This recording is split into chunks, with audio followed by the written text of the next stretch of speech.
రాష్ట్ర పౌర సరఫరాల శాఖ కమిషనర్ సౌరభ్ గౌర్ను విజయవాడలోని ఆయన కార్యాలయంలో ఎండియు అసోసియేషన్ రాష్ట్ర గౌరవ అధ్యక్షుడు రౌతు సూర్యనారాయణ, ప్రధాన కార్యదర్శి కాజా శ్రీనివాసరావు, మన్యం జిల్లా అధ్యక్షులు మన్మథరావు సంఘం తరపున మర్యాదపూర్వకంగా కలిశారు.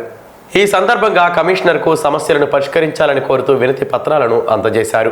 ఈ నెల 9వ తారీఖు నుండి 15వ తారీఖులోగా విడతల వారీగా రాష్ట్ర వ్యాప్తంగా ఉన్న ఎండియు ఆపరేటర్స్కు సంబంధించిన వెహికల్స్ ఇన్సూరెన్స్ టైం అయిపోయిందని, 1వ తేదీన రేషన్ డిస్ట్రిబ్యూషన్కి వెళ్లేలోపు ఆ ఇన్సూరెన్స్ సమస్య పరిష్కరించి ప్రభుత్వం వారు చెల్లించేలా తగు ఉత్తర్వులు ఇవ్వాలని కోరారు. అలాగే యాక్సిడెంటల్గానే కాకుండా ఎండియు ఆపరేటర్ సహజ మరణానికి కూడా ఇన్సూరెన్స్ వర్తింప చేయాలని విన్నవించారు.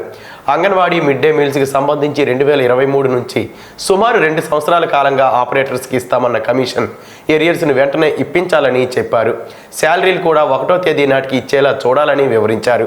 వ్యవస్థ స్థాపించిన దగ్గర నుండి చాలని జీతంతో ఇబ్బందులు పడుతున్నారని, ఎండియు ఆపరేటర్లకు ఇస్తున్న వేతనం పెంచేలా చూడాలని కోరారు. కమిషనర్ను రాష్ట్ర నాయకులతో పాటు ఎండియు ఆపరేటర్లు, మన్యం జిల్లా కార్యవర్గ సభ్యులు, సీతంపేట నుండి ప్రభాస్, అప్పలనాయుడు, సాలూరు మండలం నుండి మురళి తదితరులు ఉన్నారు.